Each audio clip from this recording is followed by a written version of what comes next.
de toda Latinoamérica. Siempre es un placer saber que nos escuchan desde diferentes países, desde países hermanos con los que compartimos muchas de nuestras realidades, a pesar de que estamos pues a varios kilómetros de distancia. Nos encanta poder compartir este espacio con ustedes. Nos siguen mandando saludos aquí en el chat desde México, desde el Estado de México.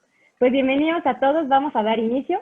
El día de hoy contamos con una súper invitada, la doctora Estefanía Martínez Tavera, quien nos acompaña con su plática del día de hoy sobre los microplásticos como trazadores de contaminantes. Entonces, pues va a ser una plática buenísima. Recuerden que, bueno, para los que ya nos escuchan ya se saben la dinámica, y para los que son nuevos, contarles que tenemos dos reglas muy simples. Una, que durante todo momento tengamos micrófonos y cámaras apagados, por favor, para poder escuchar a nuestra ponente, para no saturar nuestro ancho de banda.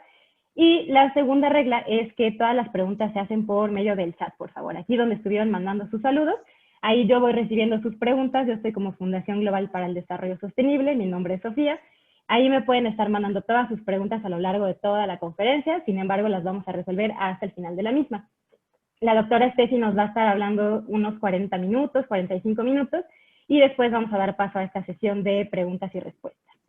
Bueno, antes de presentarles a la doctora formalmente, déjenme cederle la palabra al doctor José Fernando García Villanueva, quien es nuestro fundador. Doctor, ¿tiene su micrófono apagado? Listo. Bueno. Sí, perfecto.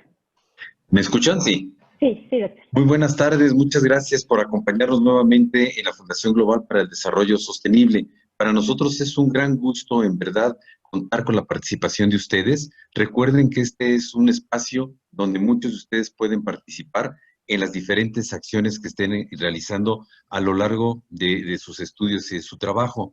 Decía Sofía algo muy importante: en Latinoamérica tenemos una enorme cantidad de situaciones similares, y más hoy con nuestra invitada especial que tenemos, que nos va a hablar de la problemática de los microplásticos como contaminantes. La doctora Estefanía Martínez Tavera es una gran investigadora mexicana que está con mucho cariño haciendo todo este tipo de trabajos en campo, ciencia completamente, y desarrollando programas muy amplios para el conocimiento de todo lo que aquí se lleva.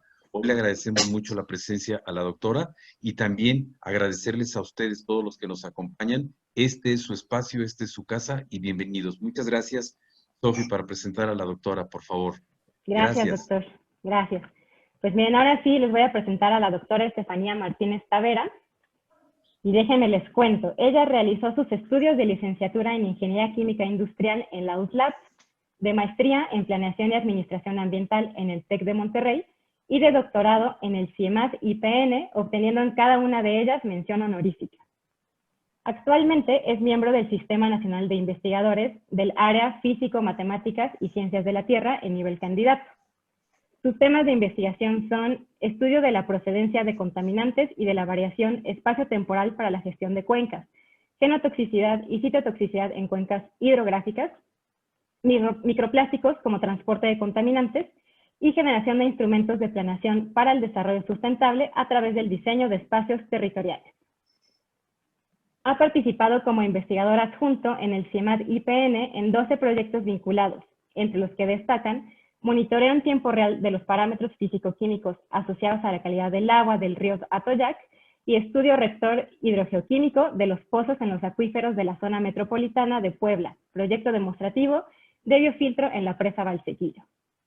Asimismo, actualmente es líder del proyecto CONACYT 309648, denominado Biomonitoreo y Salud Ambiental asociada a la calidad del agua en la cuenca del Alto Atoyac, Puebla, para la atención prioritaria en temas de salud a través de educación ambiental y políticas públicas que permitan un cambio efectivo.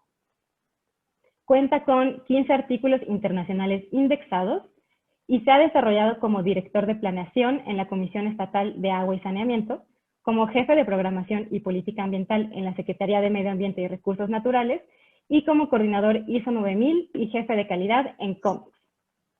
Actualmente es catedrática e investigadora de la Universidad Popular Autónoma del Estado de Puebla, la UPAEP, y colabora como profesor visitante en el Centro Interdisciplinario de Investigaciones y Estudios sobre Medio Ambiente y Desarrollo del Instituto Politécnico Nacional.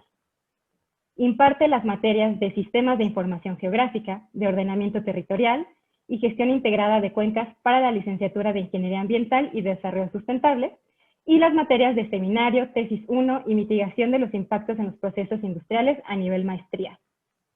Pertenece a The Geological Society of America, a Asia Oceania Geosciences Society y a la red temática CONACYT, Océano, Clima y Cambio Global. Entonces, pues como se pudieron dar cuenta, la doctora tiene un súper currículum, es una persona súper preparada, con varios temas de investigación en torno a agua.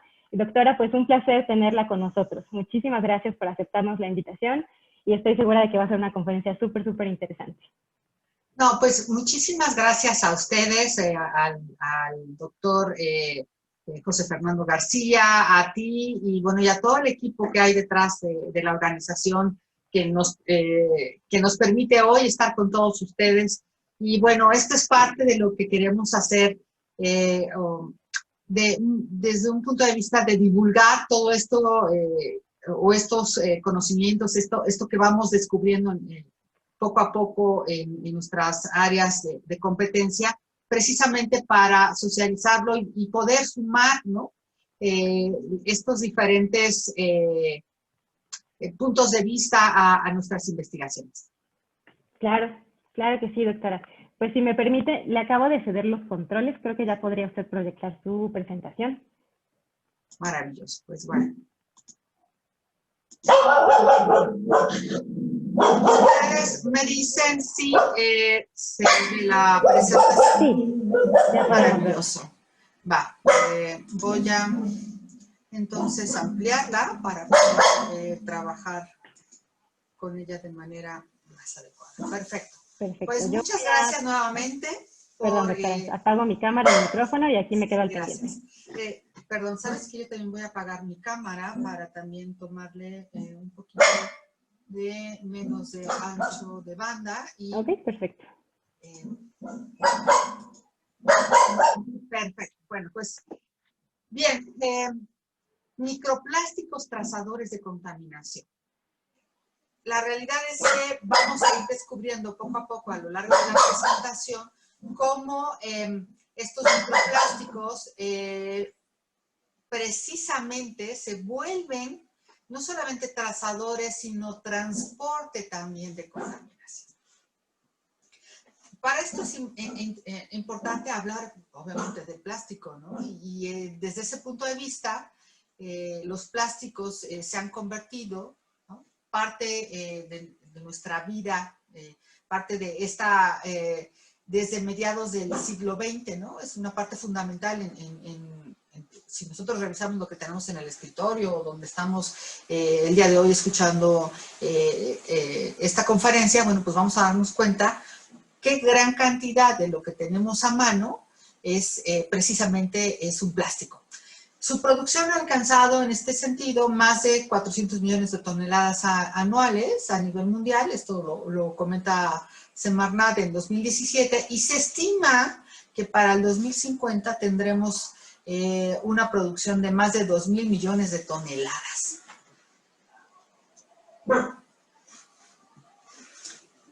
Algo importante, y de hecho la fotografía que está de fondo dice mucho,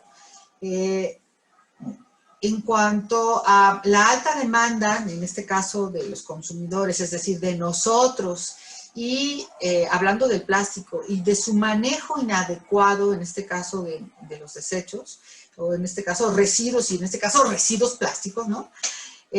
Ha resultado precisamente en su acumulación principalmente en océanos, en lagos, en ríos, en alimentos e incluso humanos. Esto no me lo estoy inventando yo, ya ha sido en su caso citado por Jambeck y en este caso Silva Pegado en 2018. Si nosotros hacemos una revisión, en este caso, de los residuos que hay en los océanos, por ejemplo, en los océanos y playas, veríamos que del 100%, el 80% corresponden a plásticos y el otro 20% a otro tipo de residuos. Hoy en día, más de 100.000 animales marinos mueren por plásticos cada año. Y ya podemos ir visualizando para el 2025 que por cada tonelada de plásticos tendremos 3, es decir, por cada 3 toneladas de pescado tendremos 1 tonelada de plásticos. Y esto significa que al menos, digo al menos, porque yo creo que la cifra se queda corta, 700 especies marinas están amenazadas precisamente por este tema de plásticos. Si nosotros revisamos, de hecho esto muchos de ustedes seguramente en redes sociales en algún momento empezaron a ver o a ver documentado el hecho de la famosa gran isla en el Océano Pacífico de plásticos y de su gran tamaño. Esto se ha precisamente generado, estas localizaciones de islas de basura, precisamente por estos 5 grandes giros que en este caso tenemos en nuestros océanos en el mundo. Vale la pena comentar que 2 de 3 de los peces en el mar ya contienen en su organismo microplásticos y que el 65% en este caso de los plásticos que encontramos en este caso en el mar provienen de la zona continental. Solamente el 75% se genera a través de instrumentos de pesca, llámese redes y todas estos otros instrumentos que se utilizan precisamente para la pesca. Este tema de los microplásticos no es nuevo, pero tampoco es tan antiguo. Es decir, el boom del estudio de los microplásticos se da hace más o menos 4 años. Dentro de los que llamaba la atención en ese entonces, era el haber encontrado microplásticos en la Antártida, ¿no? En los sistemas marinos de la Antártida. Y bueno, pues empezamos en ese sentido con algunos estudios también en México. El primero en su tipo en México fue de microplásticos en las bahías de Huatulco, que es en este caso en la parte del Pacífico, en la costa sur de México.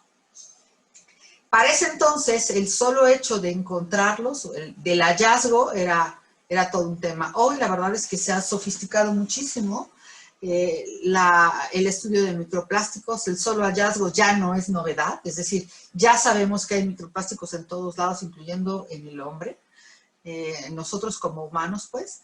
Y el tema es qué los produce, dónde se producen, sus diferencias, si son, en este caso, vectores de transporte, de qué tipo de contaminantes, cómo tratarlos, cómo hacer para disminuir esta generación de microplásticos. De tal manera, entonces, que los entornos marinos contienen el mayor porcentaje de contaminación plástica. Sin embargo, en este caso, la mayoría de ellos, como les decía con anterioridad, pues se usan y se desechan en las zonas continentales y en este caso sus sistemas adyacentes de agua dulce. Lo que esto significa que entre el 1.15 y 2.41 millones de toneladas de desechos plásticos obviamente ingresen al año al océano a través de los ríos. Esta es una infografía que me gusta mucho porque como que enmarca el contexto en términos generales de estos procesos o dónde podemos encontrar estos plásticos. Y como ustedes podrán observar, bueno, obviamente cuando hablamos de los océanos, vamos a encontrar no solamente en el agua, sino también en el fondo marino, en los sedimentos en las playas, pero, y lo circulo, estos procesos es de mi interés principal, en caso, estudiar estos procesos en la parte continental, es decir, dónde se generan, qué plásticos los están generando, qué contaminantes podemos observar en estos microplásticos. De tal manera que una vez que son acumulados en los sistemas acuáticos, pues obviamente estos desechos plásticos se degradan y se fragmentan, ¿no? En partículas más pequeñitas que son precisamente a lo que llamamos microplásticos. Es decir, todo aquel plástico con diámetros menores a 5 milímetros, vamos a llamarlo microplástico. Ahora bien, hay dos maneras de generar microplásticos, ya sean los microplásticos secundarios o los primarios. Los primarios son todos aquellos que se producen de origen de manera industrial, ya sea en gránulos o en pellets. Y por ejemplo, aquí tenemos dos ejemplos en las imágenes de las pastas dentales o de estos, por ejemplo, exfoliantes cosméticos que de origen se producen así y que se vuelven microplásticos. Pero por otro lado también tenemos la fragmentación de estos macroplásticos, bolsas, envases, ¿no? Por procesos de fotodegradación, oxidación y abrasión mecánica. En ese sentido, es de mi principal interés precisamente estos microplásticos generados de manera secundaria, porque hay diversos procesos que los generan. Y aquí tenemos, por ejemplo, dos fotografías, dos escenarios, uno en la zona costera y otro en la parte continental.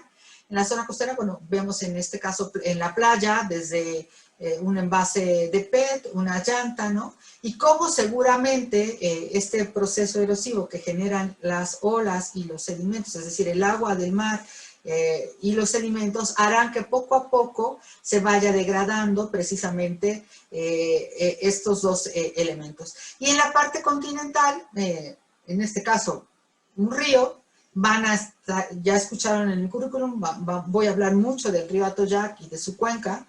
Es uno de los más contaminados, por desgracia, en nuestro país, y cómo, en este caso, en el río podemos alcanzar a ver o distinguir como si fueran trapos, desechos plásticos y demás, en este como escalón que hay en el río. Y bueno, estos ya han sufrido un proceso de degradación y seguirá su proceso de degradación hasta que visualmente para nosotros no los podamos percibir. Dentro de las formas que podemos encontrar de los plásticos, bueno, pues tenemos las esferas o los pellets, ¿no? Que principalmente estos son más bien de origen primario, y los trozos o filamentos, que estos sí más bien son producto de algún proceso de degradación. Si nosotros revisamos, hablando de los sistemas acuáticos, los microplásticos se obtienen principalmente de una inadecuada disposición de aguas residuales industriales, también de aguas residuales agrícolas, ¿no? De lodos y de aguas residuales provenientes de plantas de tratamiento, de alguna manera de descargas de aguas pluviales. Lo que pasa es que cuando llueve lo que sucede es que arrastra, en este caso, mucho de lo que encuentra a su paso, no solamente suelo, pues, sino también macroplásticos y microplásticos. Y bueno, en términos generales, prácticas deficientes de gestión de residuos.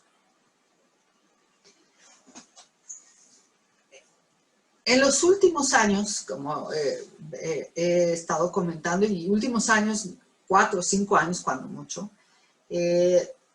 por supuesto ha ganado considerable atención este tema de microplásticos porque son pequeños, son longevos y juegan un papel muy importante como vectores, en este caso potenciales,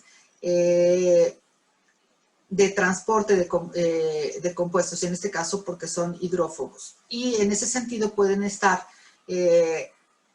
conteniendo tanto metales como contaminantes orgánicos, ya sea porque en su momento fueron incorporados durante su fabricación o porque los absorban o adsorban, en este caso, del entorno. Y cuando hablamos de cuencas contaminadas, bueno, pues imagínense todo lo que pueden traer consigo estos microplásticos.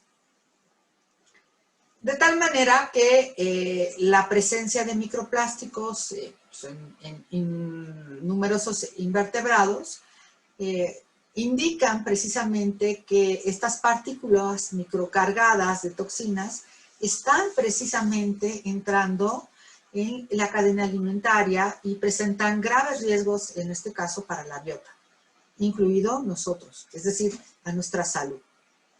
Más adelante les voy a platicar bueno, un estudio en específico que realizamos y, bueno, lo que encontramos.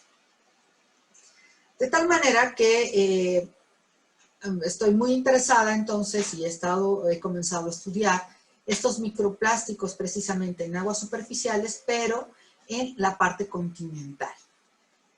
De tal manera que les voy a presentar un estudio con lo que podemos contestar las dos primeras preguntas y las otras dos preguntas, bueno, es parte de lo que sigue. Es decir,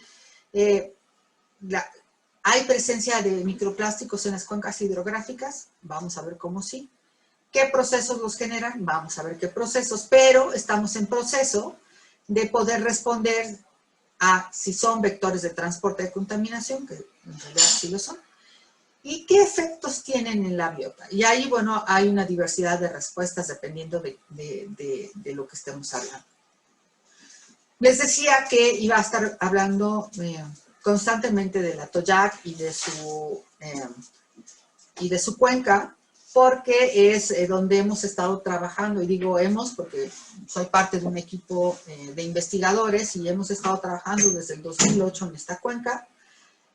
Para los que están acompañándonos de otros países, esta cuenca está en el centro de nuestro país y es, yo digo, muy interesante porque lo hemos venido muestreando, como les decía, desde el 2008 y está dentro de 3 volcanes. Tenemos el Iztaccíhuatl, el Popocatépetl y la Malinche.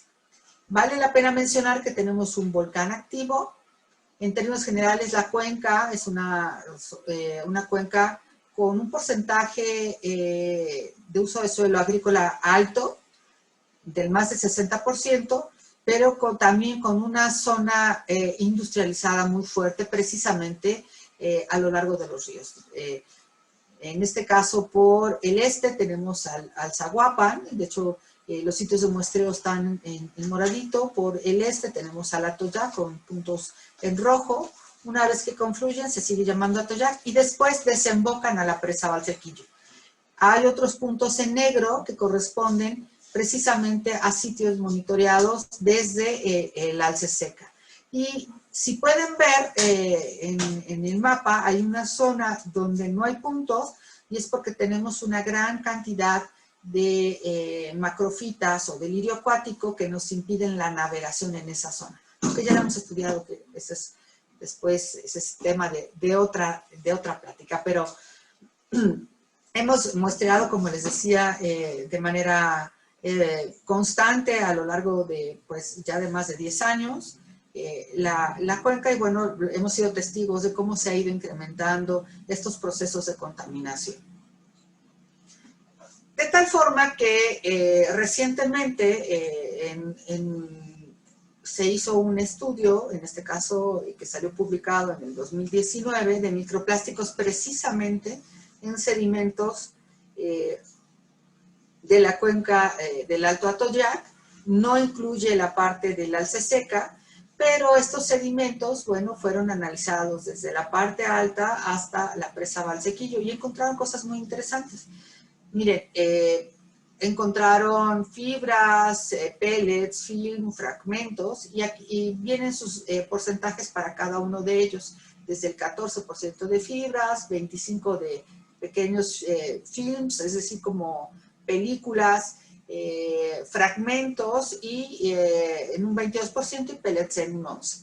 ¿Qué colores hay, por ejemplo, en este tema de microplásticos? Pues, curiosamente, el 49% es blanco, y el 51% tiene algún color. Encontramos dentro de estas texturas superficiales de estos microplásticos, pues diferentes, estos como pozos, fracturas, estos como pequeñas láminas, ¿no? Y ahorita los vamos a ver con más detenimiento. Lo interesante es que Ruti, esta compañera del equipo, encontró que tenían en diferentes metales, en este caso, tenía presencia de metales precisamente adheridos a estos microplásticos. Algo importante de mencionar, ya les decía que más del 60% es agrícola, tenemos todavía bosque, pastizales, zona urbana y otros.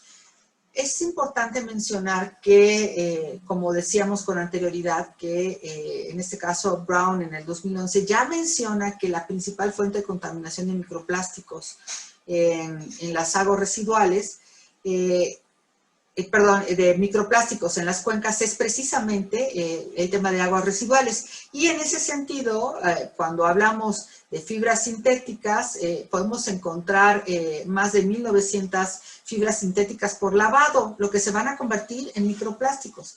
Una fuente importante de microplásticos es la industria textil. Y en esta cuenca, históricamente, desde 1849, no es cierto, desde 1835 empezó la industria textil en auge en esta zona. En el caso de Ruti, bueno, ella utiliza técnicas como el cloruro de zinc para su extracción, porque lo hace en este caso por una separación por densidad.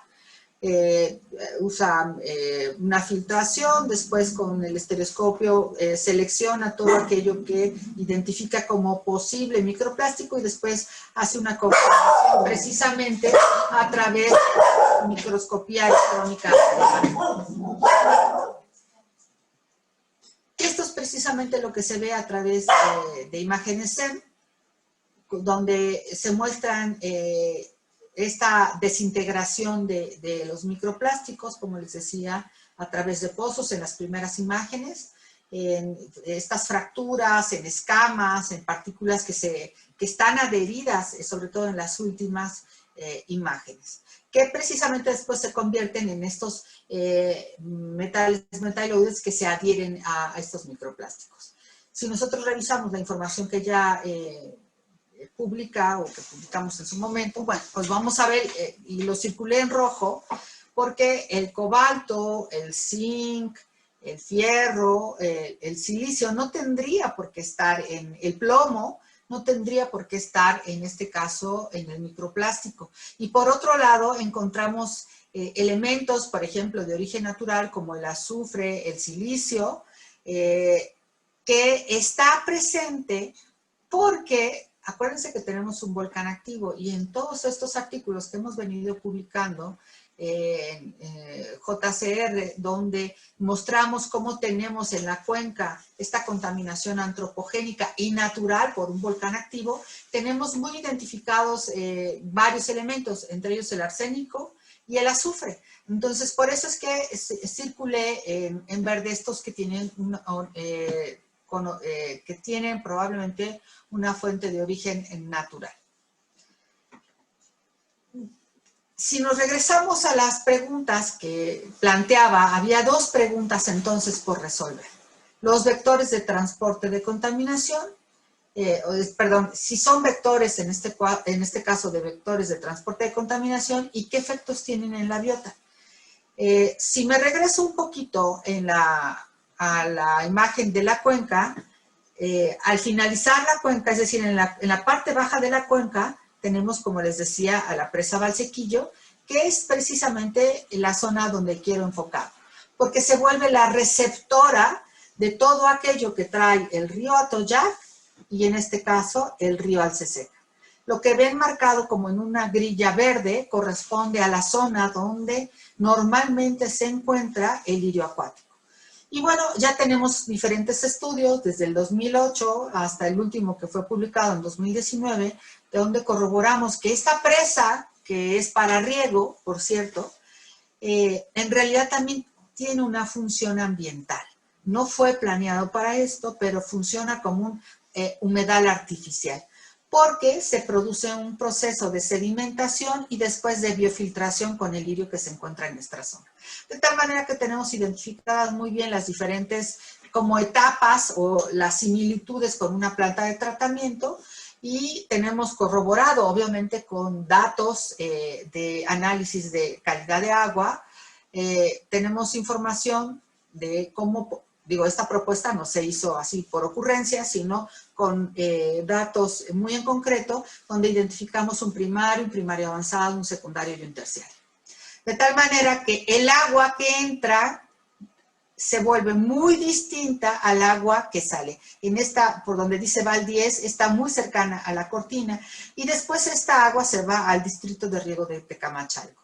Si bien hay una mejora considerable del agua, ojo, es principalmente de agua superficial, no así del fondo, porque en el fondo está en contacto con este fondo lodoso, y esta muerte, cuando mueren los lirios, se sedimentan. Entonces hay un estrato en el fondo de la presa que corresponde a materia orgánica en descomposición.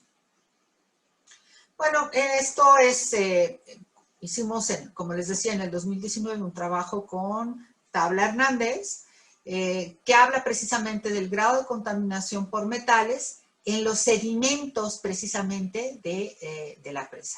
¿Y cómo hablar de metales en los sedimentos? Es decir, de estos sedimentos que están en el fondo de esta presa, bueno, pues utilizando índices.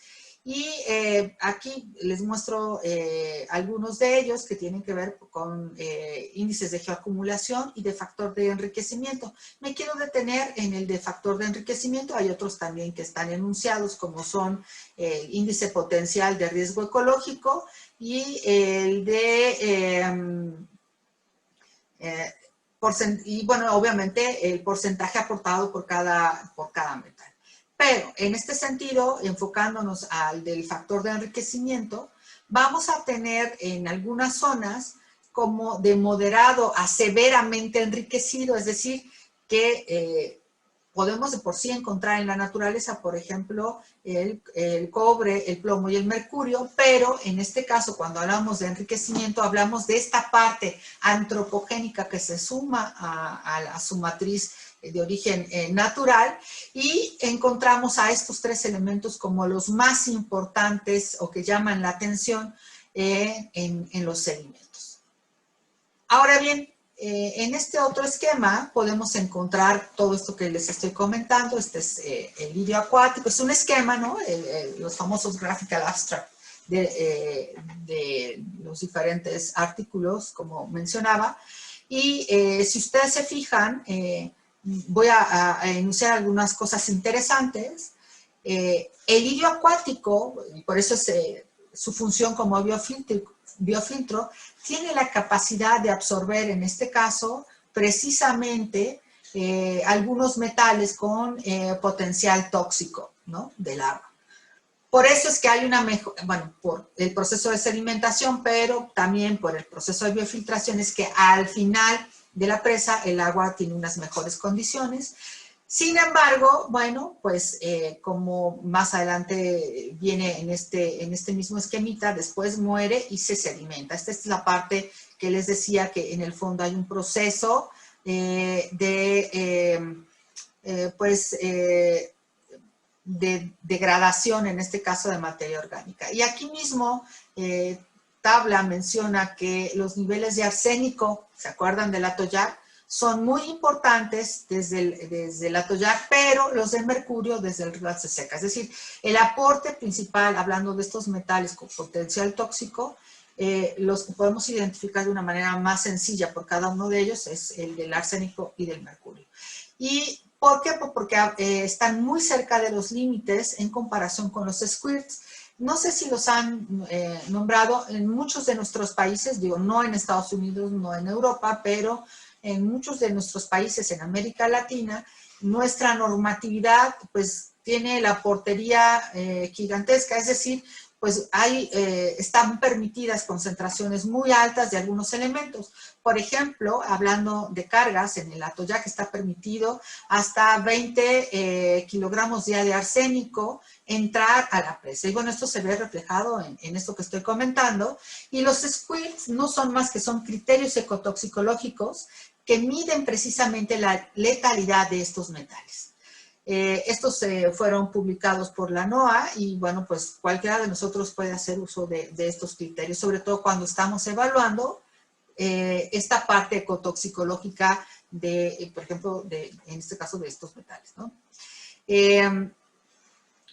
Y bueno, en ese sentido, como ya había mencionado con anterioridad, el contenido de metales entonces en los sedimentos se asemeja mucho a lo que encontramos en el lirio acuático, principalmente en la parte de las raíces, porque, y bueno, y lo que sugiere, pues precisamente lo que ya había mencionado, lo que sugiere una constante deposición precisamente de estas plantas en el fondo del embalse, lo que contribuye a que periódicamente sufra un proceso de eutrofización, ¿no? Por aquí en el lado izquierdo, esto es simulando la entrada de agua, en este caso como que de los ríos a la presa, y la salida, bueno, pues es como la que se dispone para el riego en zonas más bajas. Y puse un pececito porque por increíble que parezca, hay peces en esta presa. Y que es un estudio precisamente con el cual quiero poder contestar estas dos preguntas, si son vectores de contaminación y qué efectos tienen en la biota. Y bueno, ahorita estamos en proceso de publicación de este artículo, de la investigación que les voy a compartir. Y bueno, este es precisamente la presa Valsequillo. Esta es la zona donde tenemos lirio acuático y muestreamos peces, que por cierto los venden como mojarras, no son mojarras, les voy a decir que son tilapia. Pero estos peces precisamente los pudimos muestrear o pescar en esta zona de la presa, es decir, ya en una parte, digamos que en la parte final, entre comillas, de la presa. Este es obviamente el Graphical Abstract. Lo que buscamos precisamente es evaluar los metales pesados y los microplásticos como precisamente los elementos más peligrosos en los sistemas acuáticos, pues obviamente debido a su persistencia, su baja biodegradabilidad y porque son o figuran como posibles riesgos de bioacumulación y biomagnificación, obviamente a lo largo de la cadena alimentaria. Por eso aquí pueden ver en esquema la entrada de los dos ríos, los diferentes metales que hemos encontrado tanto en agua como en sedimentos, este tema de los macroplásticos y después sus procesos de degradación, aunque los procesos de degradación se pueden dar dentro de la presa y a través de los ríos, y luego como en muchos lugareños todavía de la zona pescan estos peces y se los comen, pese a estar prohibido. Vamos a hablar más adelante cómo se convierten en un riesgo para la salud. Bien, entonces, como objetivos en este estudio tenemos investigar en este caso la contaminación por microplásticos y metales en peces, evaluar si existe alguna relación posible entre la biometría de los peces y las cargas de microplásticos, en este caso y de metales, y estimar precisamente los riesgos potenciales para la salud humana que están asociados al consumo de estos peces. Miren, estos son los pececitos que colectamos. Como les decía, es tilapia. Alguna vez una investigadora de la UNAM, que es una de las universidades más reconocidas aquí en nuestro país, y me decía que la tilapia es capaz de sobrevivir a condiciones extremas. Es decir, me decía, puede sobrevivir a agua de WC, imagínense. Y eso lo corroboramos en campo porque en la zona donde los encontramos habían recientemente abierto las compuertas, esto fue en estiaje, y había altas temperaturas, había marea roja, y una cantidad de oxígeno disuelto muy baja, había apenas 3 miligramos por litro de oxígeno disuelto. Algo importante de este pez, no solamente que es omnívoro, pero que tiene preferencia por ingerir precisamente materia coloidal y desechos presentes del agua. Adivinen dónde les gusta nadar y ubicarse, pues precisamente en los fondos lodosos. Así que, con lo que les acababa yo de explicar de cómo se encuentra el tema de metales en la parte de los sedimentos y cómo se genera este proceso de degradación de materia orgánica por este tema de los lirios, imagínense entonces qué es lo que comen los peces. Bueno, por desgracia en México, nuestro consumo per cápita es de 2 kilogramos año y tiene un valor de mercado el consumo de la tilapia de más de 178 millones de dólares, según la CONAPESCA, que es nuestro órgano regulador en nuestro país. Y digo, por desgracia, no refiriéndome a que esté mal consumir necesariamente tilapia, pero sí tilapia bajo estas condiciones, ¿no? También en nuestro estudio, por ahí alcanzan a ver en la parte inferior derecha, tenemos un pato, es un pato de migración, un pato buzo, que quedó atrapado en las redes y bueno, pues nos dimos también a la tarea de analizarlo. Este pato obviamente no está dentro de la publicación, porque pues, obviamente solamente es uno y no fue nuestra intención que quedara atrapado, pero aprovechamos para poder revisar su contenido. Cuando se hizo el muestreo, pese a estar prohibida la pesca en esta presa, nos preguntaban si queríamos pescar con atarraya o con red agallera, y que si red agallera de medio kilo, de 1 kilo, de 2 kilos, etc. La verdad es que son gente que sabe pescar, es decir, no son improvisados, tienen todos los elementos para hacerlo y bueno, por desgracia, pues consumen el pescado desde a nivel familiar como medio de subsistencia, pero también para venta. Recientemente en esta zona me decía el presidente municipal que los peces los venden en 15 pesos, o sea, es muy barato el poder consumir o tener acceso, sobre todo para la gente de escasos recursos, tener acceso a este tipo de alimento. El problema es que, ya lo veremos más adelante, bueno, pues encontramos fuertes problemas de contaminación, ¿no? Estas son las características de longitud y peso de estos pececitos que encontramos. Y hay aquí un índice que se llama factor de condición y bueno, pues vamos a hablar de ello un poquitito más adelante. En términos generales, cuando hablamos de microplásticos, o sea, la ingestión de microplásticos, en este caso por biota, hablamos de que puede producir efectos fisiológicos y conductuales adversos, desde abrasiones internas, ¿no? Y bloqueos. ¿Cuántas veces no hemos visto en redes sociales y en las noticias? Bueno, estos grandes mamíferos, y no hablemos ahí de microplásticos, sino de macroplásticos, todo lo que se encuentra en su sistema digestivo. Pero cuando hablamos de especies pequeñas, no significa que no tengan, en este caso, plásticos, y en este caso, por su tamaño, obviamente, microplásticos, ¿no? También pueden presentar trastornos de comportamiento, reducción de asimilación de nutrientes, probablemente también una disfunción reproductiva e incluso, pues obviamente, la muerte. Esto ha sido documentado, como les decía, en este proceso de sofisticación de los microplásticos, ¿no? Y donde estos diferentes autores como Susarelú, Rece y Nasser and Lynch en 2016 identifican estos problemas asociados precisamente a la ingestión de microplásticos. Y bueno, nuestros peces, en este caso nuestro factor de condición promedio fue de 0.02, lo que significa en este caso una condición de crecimiento muy pobre, porque todos los valores menores a 1 precisamente reflejan esta deficiencia, en este caso de condición de crecimiento. Esto se debe, aquí es muy importante comentarlo porque de hecho eso tiene que ver con resultados posteriores, los niveles de contaminación son muy altos.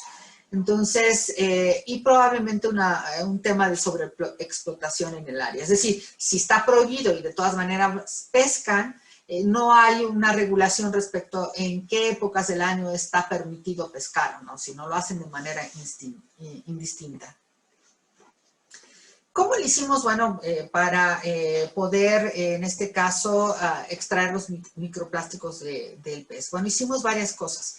Estudiamos los microplásticos en todo su sistema digestivo. Obviamente no podríamos decir solamente en una parte, porque además son una parte muy pequeñita. Y por otro lado, teníamos también hicimos análisis de metales en hígado y en músculo. De tal manera que, bueno, obviamente hicimos un muestreo, como les decía, en estiaje, hicimos la extracción de microplásticos, después hicimos identificación de sustancias adheridas a través de la microscopía electrónica de barrido y de espectrometría de dispersión de energía de rayos X, y después le hicimos la identificación de tipos, en este caso de plásticos, a través de microfitir, en este caso, que significa espectroscopía de infrarrojo con transformado de Fourier, nada más que sería en micro, y esto lo hicimos en España, con la Universidad de Rovira, y bueno, pues procedimos a la identificación, a la disección, extrajimos, hicimos en este caso una digestión con hidróxido de potasio, filtramos, secamos, y después hicimos la extracción de estos microplásticos. Estos son algunos de los microplásticos encontrados. Si se fijan, todos son filamentos, y esto es muy probable que haya sido porque los confundan precisamente con alimento. En el caso del pato, este es un trozo, ¿no? Este trozo fue lo que encontramos en el pato, y no, obviamente hasta por el tamaño no lo encontramos en los peces. Posteriormente nos dimos a la tarea de revisar el tipo de color, ¿no? El número de microplásticos encontrados por pez, el color de los microplásticos y, bueno, en total cuántos encontramos. Si nosotros podemos revisar aquí tenemos a los 15 peces que estuvimos analizando. El predominante obviamente fue el negro, ¿no?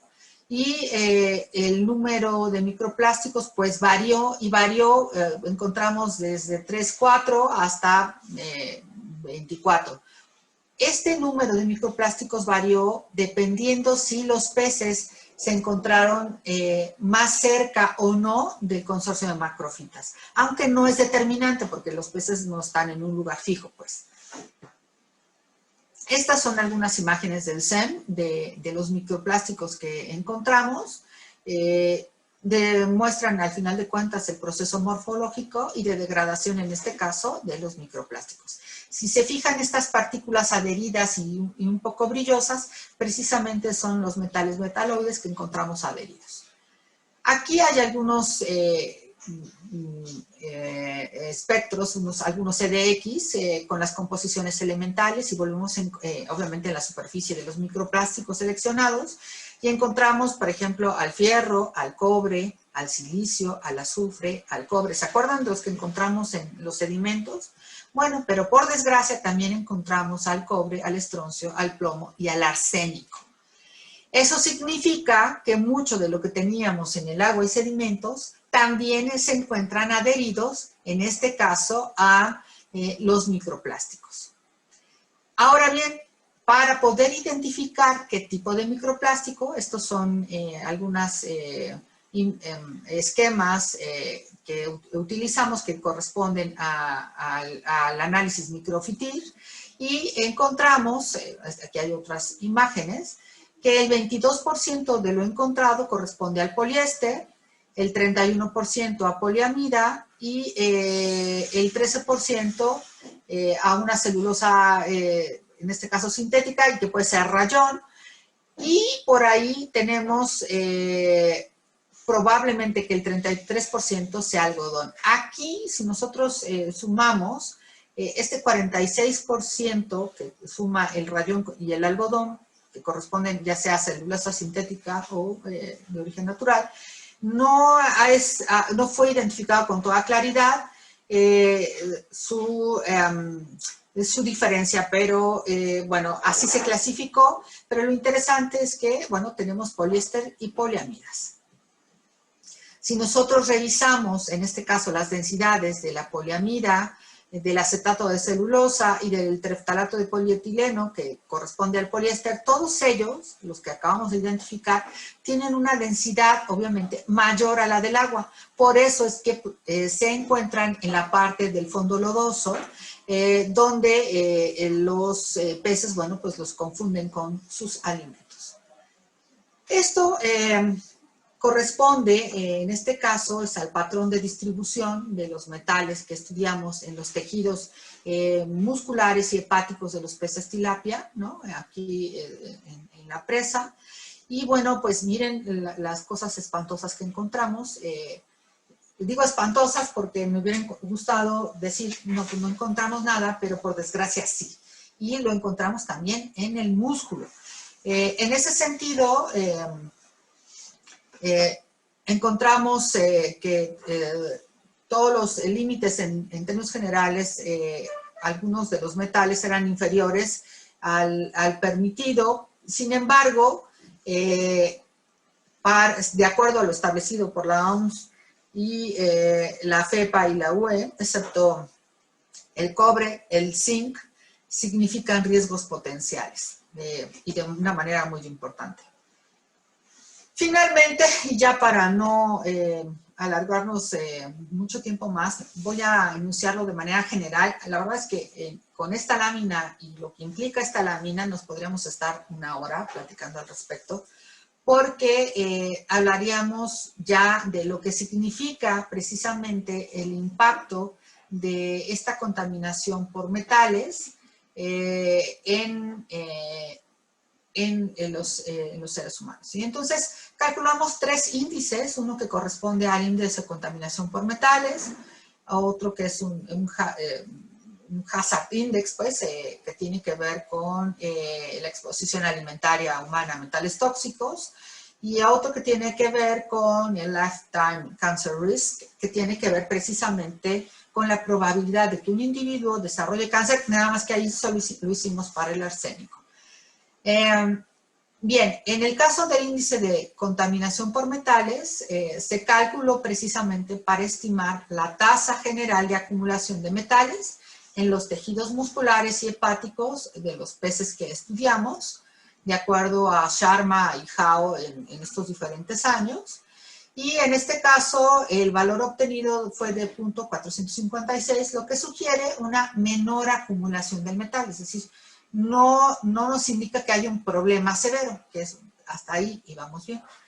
Sin embargo, cuando hablamos del Hazard Index, hablamos de exposición alimentaria humana a metales tóxicos, es decir, a esta constante ingesta de este tipo de alimento, y se calcula precisamente evaluando, calculando la ingesta estimada diaria de un contaminante, para definir en este caso el riesgo de efectos no cancerígenos, ¿no?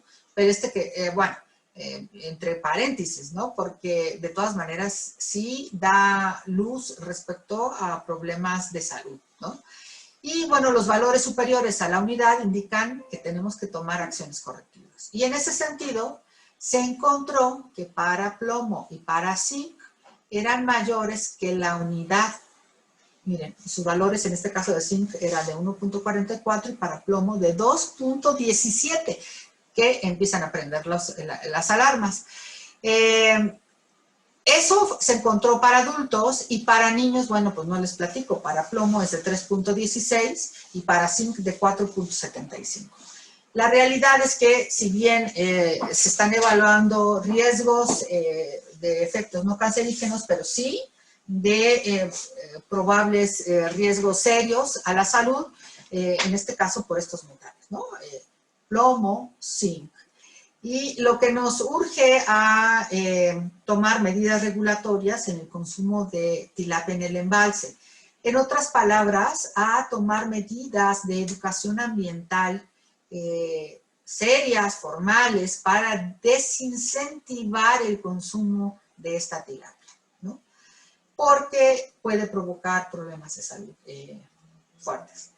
En el caso del Lifetime Cancer Risk, el valor de riesgo, en este caso por arsénico en adultos y niños, fue de 7.5 por 10 a la menos 8 y 1.64 por 10 a la menos 7 respectivamente, es decir, de adultos y niños.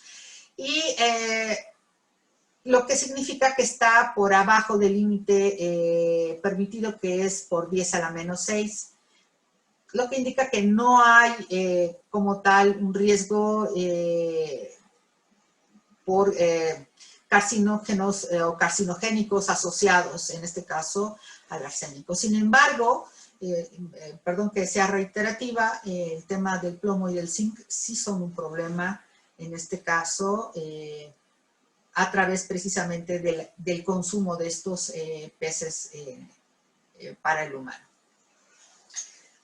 Dentro de las conclusiones que podemos observar es, bueno, encontramos en términos, en total, 139 microplásticos en 15 ejemplares de tilapia, en este caso de tilapia de agua dulce, en la presa Valsequillo. Se identificó, digo, esto ya no lo discutí, pero en la cuenca tenemos mucha industria textil, ¿no? Se identificó en este sentido a la industria textil, así como al agua residual como uno de los principales generadores de microplásticos en la cuenca. De hecho, hicimos un análisis a través de sistemas de información geográfica y con la posición se geoposicionó toda la industria de todos los giros. Y bueno, este es un trabajo aparte que hicimos como tal de análisis espacial con ArcGIS, con otros estudiantes, y bueno, con eso pudimos discutir esta parte del origen, ¿no? Como ya les acabo de comentar, pues los valores mayores a 1 para plomo y zinc en adultos y en niños sobre todo, nos deberá de impulsar a tomar acciones correctivas, en este caso en el consumo de tilapia. Ojo, ya está prohibido su consumo. El tema es que reiterarles a la gente que no deben de consumir pez tilapia y ningún pez, en este caso, preferentemente de la presa Valsequillo, ¿no? Sobre todo a aquellos que les encanta estar en la parte, en los fondos lodosos. Que los microplásticos y los metales en los peces son contaminantes potenciales para los humanos. Y bueno, no encontramos ahorita correlaciones significativas, si lo tengo que decir, entre, en este caso, a través de estadísticas, de técnicas estadísticas multivariadas de los microplásticos y, en este caso, los niveles de biometría en metales, pero principalmente porque estamos hablando de un embalse muy contaminado, entonces nos compite demasiado el hecho de que haya demasiados contaminantes en la presa, ¿no? Y bueno, hay una necesidad de conciencia pública, ¿no? Y de acciones reguladoras para el uso y eliminación de plásticos. Miroslava, que fue una de las estudiantes de maestría que estuvo participando de manera muy importante en este estudio, decía, necesitamos hablar de hablar de filtros en nuestras lavadoras, y ella lo decía en su examen de maestría para obtención de grado, y a los 15 días salía una regulación en Francia que hablaba precisamente de estos filtros para las lavadoras para evitar y disminuir, en este caso, la generación de microplásticos a través de textiles, ¿no? ¿Qué sigue? Bueno, pues estamos trabajando con, cuando hablamos del impacto en cuanto a la vida silvestre, estamos en proceso, ¿no?, de análisis en estos patos, no solamente migratorios, pero principalmente que ya viven en la presa, en los lirios, porque pues, se adhieren a las superficies. Hemos estado ya en proceso de análisis, sobre todo en la raíz, que es la que más atrapa no solamente metales, sino también en este sentido microplásticos. Y aquí puse vacas, pero bueno, estaremos estudiando principalmente la leche de las vacas y cabras, perros, una serie de animales que se alimentan precisamente del lirio acuático, pero el tema con las vacas es porque ellos consumen todo lo que producen a través de las vacas y que probablemente, en hipótesis, esté sucediendo lo mismo que sucede con los peces, ¿no? Y todo esto para poder llegar y saber de qué manera nos está impactando estos contaminantes emergentes, porque hay que decirlo, los microplásticos es uno de los contaminantes emergentes y los propios contaminantes que se han estudiado a lo largo del tiempo, en este caso en temas de salud. Pues muchísimas gracias.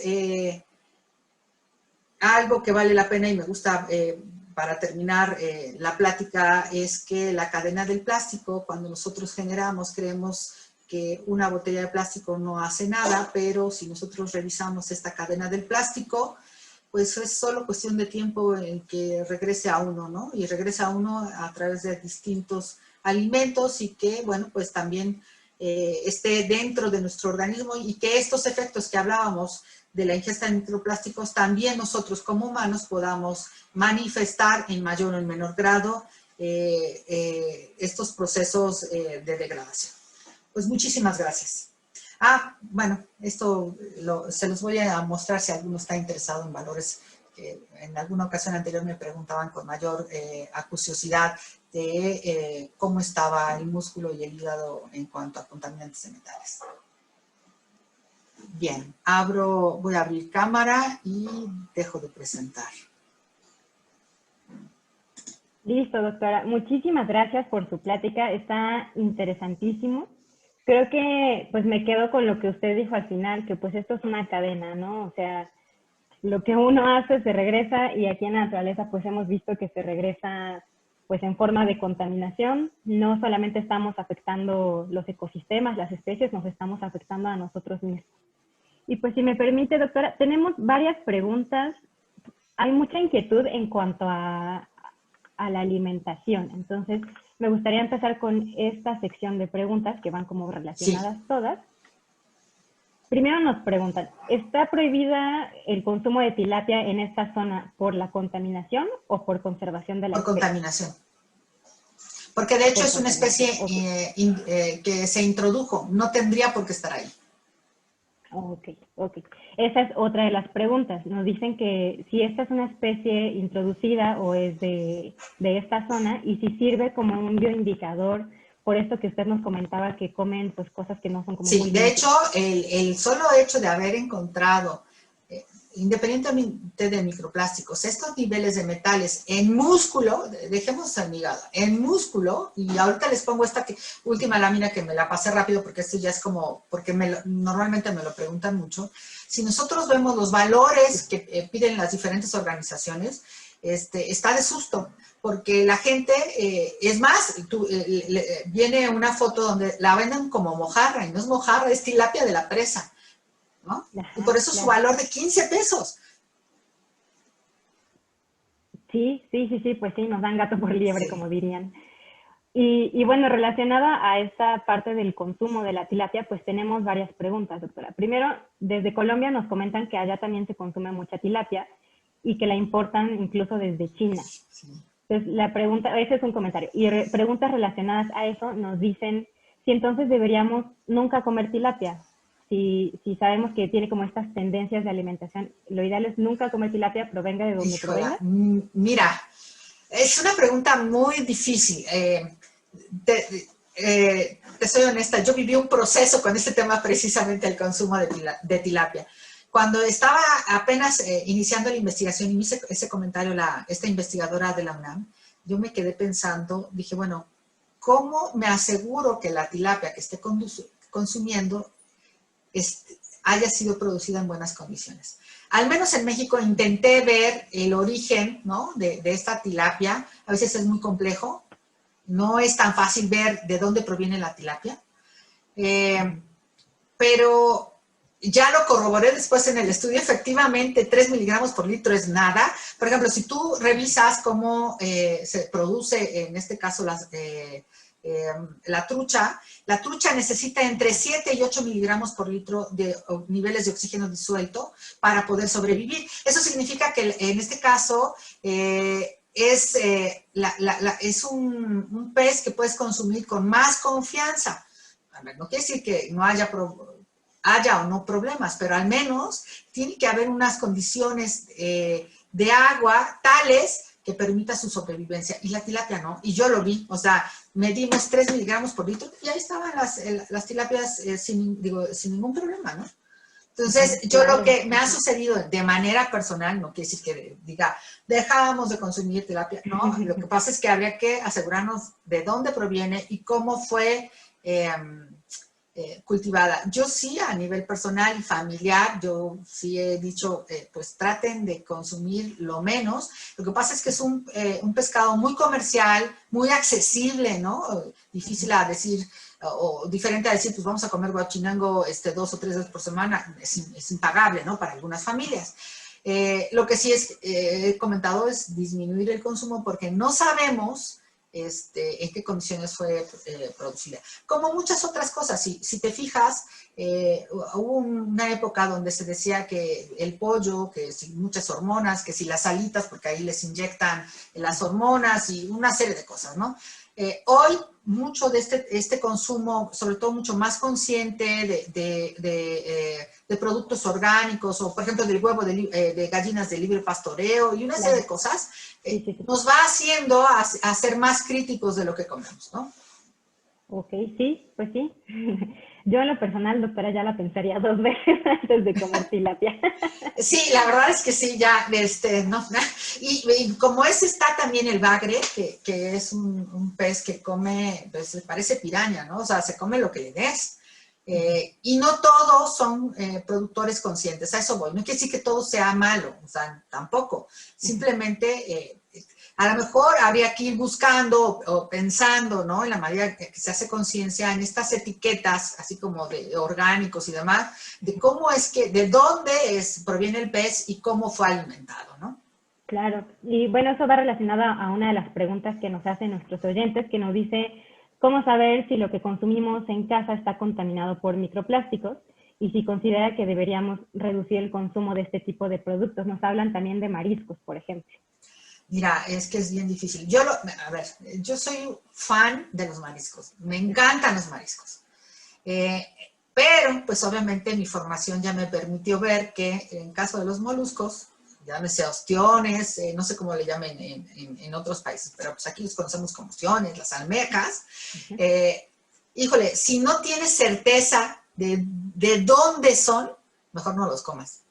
¿Por qué? Pues porque son los filtros. Es como el riñón, los riñones de nosotros como humanos y de los animales. Yo me acuerdo todavía, mi abuela, y estoy hablando de hace varios años, ¿no? Ya 30, 40 años, cuando era niña, mi abuela nos daban de comer mucho hígado de res, ¿no? O también comprabas en el mercado el hígado también de cerdo, ¿no?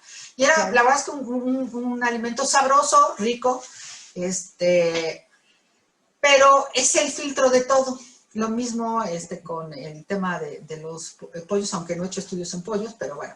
Lo que hoy vi o pude observar con el tema de los peces, y ahorita me voy a regresar a mostrarles esa tabla, la diferencia entre la concentración de metales en el hígado y en el músculo es abismal. ¿Por qué? Pues porque nuestro hígado filtra mucho de lo que nos comemos. Es decir, si tú quieres saber cuáles son tus hábitos alimenticios, pues si te vas al hígado y vas a saber, ¿no? Claro. Y en ese sentido, pues yo lo que también he dejado de consumir, bueno, son moluscos, hígados de lo que sea, y tilapia. Y bueno, y mucho de nuestra fruta, más bien, por ejemplo, en el caso de las lechugas y demás, pues también preferentemente orgánica, porque por desgracia mucho se riega con aguas residuales. Claro, sí, es una realidad. Pues doctora, hay muchas preguntas todavía en torno a alimentarse con este tipo de especies. Nos preguntan qué consecuencias a la salud puede conllevar a estarse alimentando, como en este caso de tilapia, que está en condiciones de alta contaminación. Y relacionado con eso, nos preguntan si usted considera que el siguiente paso sería un análisis de bioacumulación para la población. Sí, de hecho, pues me están leyendo el proyecto que hace rato comentaba con ustedes, con el doctor Fernando García, porque tenemos en puerta, bueno, les comentaba, tenemos un proyecto aprobado por CONACYT, que se llama Biomonitoreo y Salud Ambiental. Los contextualizo un poco más.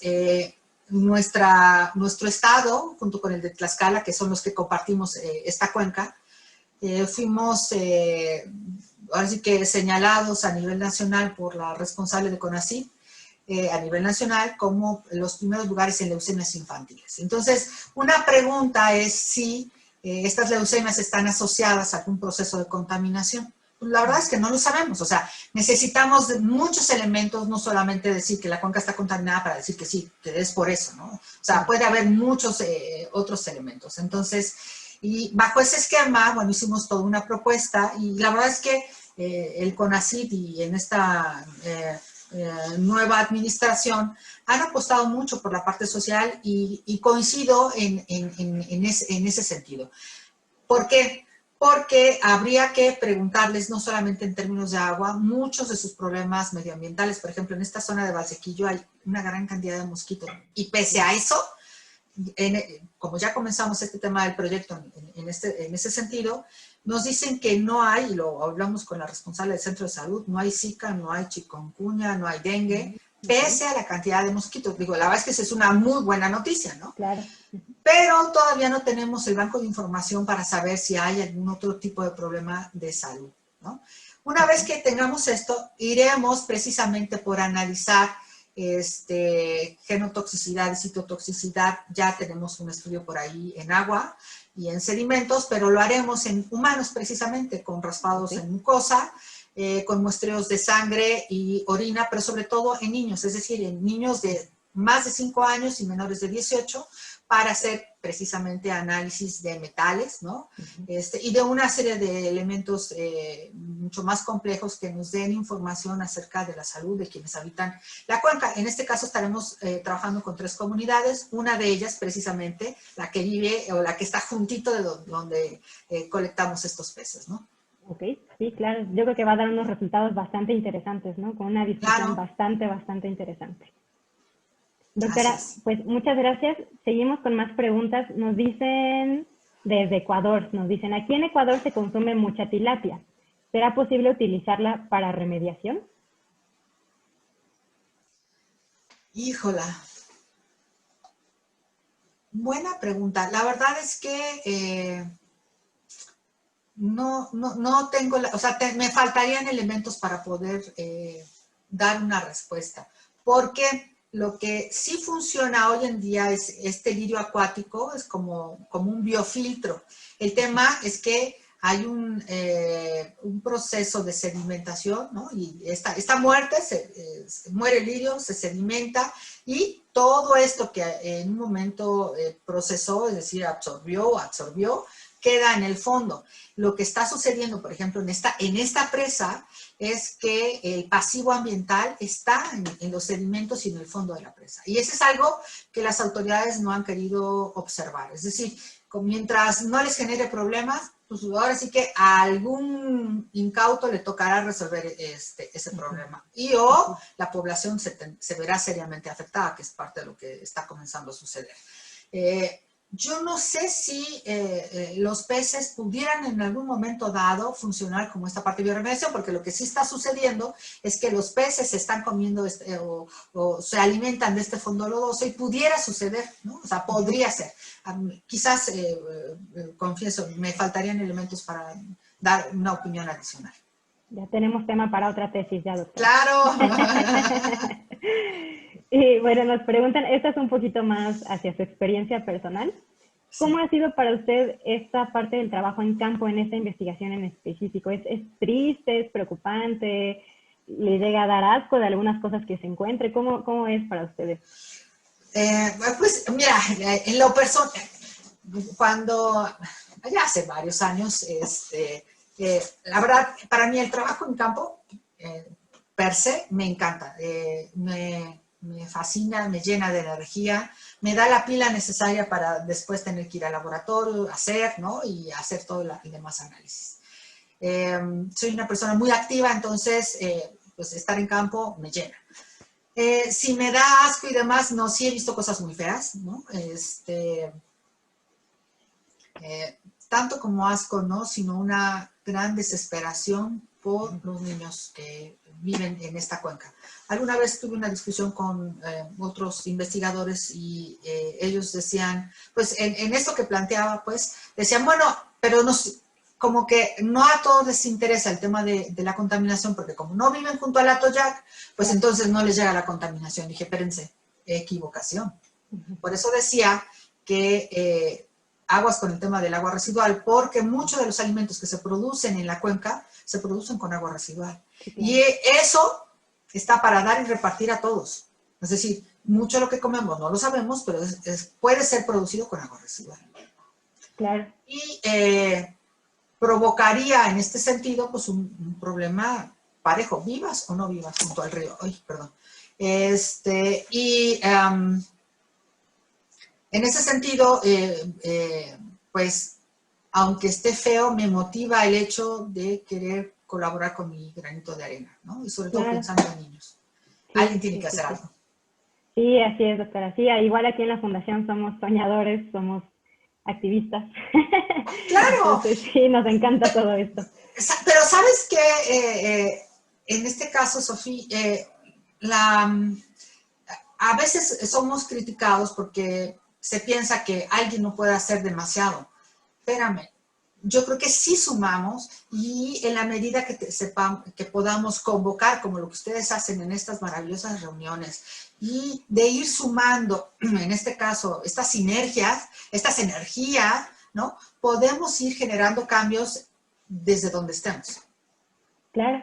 Y pues, para cerrar, doctora, nos preguntan en cuanto a esto, ¿qué podemos hacer nosotros para contribuir con la disminución de los microplásticos?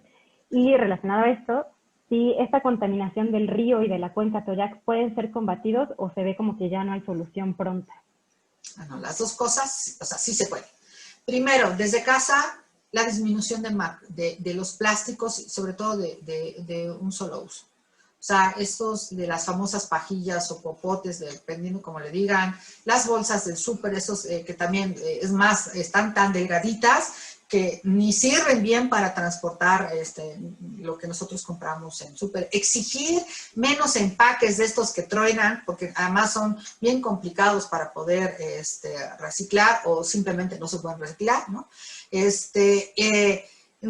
O sea, pedir, exigir, promover, ¿no? El consumo de todo aquello elemento que te requiera menos empaques. Claro. Sí, y sí se puede, ¿no? O sea, sí se puede. En ese sentido, disminuir al final de cuentas nuestra huella, pero sobre todo darle un enfoque muy específico para el tema de plásticos. En la medida que usemos menos plásticos, el tema de microplásticos será más importante. Y queda todavía para América Latina un poco distante, pero hacia allá tendremos que migrar a poner filtros también en nuestras lavadoras, que son generadoras de microplásticos en cada ciclo de lavado, ¿no? Sí, sí. Eso es por un lado. Y me decías de otra. Pues preguntaban si usted ve que sí puede ser combatida la contaminación en esta zona. Sí, es cuestión de querer, pero necesitamos querer todos. Cuando me cuestionan mucho si es tema de la autoridad, pues a la autoridad le toca una parte, es cierto, pero todos los que vivimos aquí tenemos que querer, tenemos que cambiar nuestros hábitos para que esto cambie. Y en la medida que cambiemos nosotros tendremos la posibilidad de exigir cosas diferentes, ¿no? Claro. No volvernos cómplices. Sí, doctora, estoy de acuerdo. Y mire, ya iba yo a cerrar con esa pregunta, pero tenemos una más. Nos dicen que si usted sabe si existen reglamentos o leyes o normas en México que sirvan para frenar los microplásticos. No. Nada, todavía no. Porque, de hecho, como te decía, es un tema de un contaminante emergente, como muchos otros contaminantes emergentes, no están regulados. Y tenemos que emigrar precisamente para una legislación. Pero antes de eso, acuérdate que en México empezó el tema, en la Ciudad de México, ya la prohibición de, o está en vías, no sé si tema pandemia lo vaya a frenar, pero en este caso el doctor Fernando García debería de saber más. La normatividad correspondiente para prohibir los plásticos de un solo uso en la Ciudad de México. Claro. Y tras de ellos, pues seguramente iremos todos los demás estados. Eso, en ese sentido, nos beneficiará, ¿no? Para, pues al menos aportar menos a esta generación de los microplásticos y seguramente una vez que vaya avanzando el tema, pues podremos estar promoviendo otro tipo de leyes o de legislación, normatividad, etcétera, que nos permitan precisamente, o a través de política pública, ¿no? Que nos permita evitar esta generación de microplásticos. Claro, sí, doctora. Pues ahora sí ya acabamos con todas las preguntas, doctora Steffi. Muchísimas gracias por haber estado con nosotros hoy. Un tema muy interesante y pues como usted decía, pues creo que todos podemos poner nuestro granito de arena, ¿no? O sea, quien se dedica a investigar, pues que investigue. Quien se dedica solamente a consumir, pues que consuma responsablemente. Yo creo que todos podemos hacer un poquito desde nuestra trinchera. Doctora, pues un placer escucharla. Muchísimas gracias por esta muy buena sesión de preguntas y respuestas. Nos preguntan si nos podría compartir un correo para contactarla. Claro, está el de la universidad, que es, ¿quieres que lo escriba o tú lo...? Sí, si quiere ponerlo, bueno, yo lo pongo aquí en el chat. Ajá, es el de estefania.martinez@opaep. Y mi personal, que es Estefanía, pero hasta la F, Steph. Y luego es Steph, MTZT, es la abreviatura de Martínez y la T de Tavera. Ok. Ajá, @hotmail.com. Ok, listo, perfecto, doctora, muchas gracias. Con muchísimo gusto, pues participamos o ayudamos en lo que ustedes quieran. Perfecto, muchas gracias. Pues para despedirnos, déjenme nada más comentarles que para este ciclo de conferencias estamos manejando una dinámica diferente para la solicitud de constancias de asistencia. En este caso, pues les estamos pidiendo si nos pueden apoyar con un donativo, les estamos pidiendo que sea de 50 pesos el donativo. Y pues miren, aquí les dejo el link. Ay, perdón, se lo mandé en privado. Listo, ahí está el link. Aquí pueden hacer su solicitud de constancia, nada más les pedimos su nombre, su correo y ahí pueden encontrar todas las formas de pago para su donativo. Para quien está en México puede ser por transferencia o puede ser en OXXO. Y para quien nos visita desde otras partes de América Latina o desde otras partes del mundo, nos puede hacer su donativo a través de PayPal. Aquí en este link van a encontrar toda la información. Y bueno, recordarles que también la próxima semana tenemos una conferencia que va a estar muy buena también sobre el compromiso de México ante la Agenda 2030. Vamos a tener al maestro Jorge Arturo Jaimes con nosotros, una persona igualmente muy preparada, que nos va a estar hablando de toda esta parte de Agenda 2030 en México, en nuestro país. Entonces, pues déjenme nada más por último, les comparto nuestras redes sociales. Aquí están. Todas las conferencias que ustedes han podido escuchar o las que se han perdido las pueden encontrar aquí en nuestro YouTube de Fundación Global para el Desarrollo Sostenible. Como quiera, después ponemos los links en nuestro Facebook, que ahí es donde está toda la información más reciente. También nos pueden seguir en Instagram, nos pueden seguir en Twitter y aquí está el correo de la Fundación igualmente. Pues muchísimas gracias a todos por haber asistido. Finalmente, pues les recuerdo que este fin de semana tenemos el inicio de nuestro taller de Empresas hacia el Desarrollo Sostenible. Igualmente, si alguien gusta inscribirse, ahorita les dejo el link aquí. Hoy es último día para inscribirse, son $25 o 500 pesos mexicanos, dependiendo desde dónde nos escuchan. Se pagan pesos, pero para que sepan más o menos en su moneda cuánto sería. Pues vamos a estar viendo fundamentos del desarrollo sostenible, contexto en América Latina, vamos a ver sistemas de gestión, normas ISO, indicadores. Va a estar muy bueno, van a poder desarrollar también su propio proyecto en su empresa o en su emprendimiento. Entonces, pues bienvenidos, ahorita les dejo el link también. Y pues muchísimas gracias por haber estado con nosotros el día de hoy. Doctora Steffi, nuevamente muchas gracias, una plática muy buena. Y pues podemos seguir platicando en otras ocasiones. Doctora, ustedes bienvenida hasta su casa. Muchísimas gracias, Sofi. Muchísimas gracias al doctor Fernando García. Y bueno, pues estoy a sus órdenes. Muy buena tarde. Gracias. Hasta luego. Les dejo aquí el link para el taller también. Listo, ahí tienen los links. Pues muchísimas gracias a todos. Nos vemos el próximo jueves a la misma hora en el mismo canal. Que estén muy bien. Cuídense mucho. Hasta luego. Hasta luego.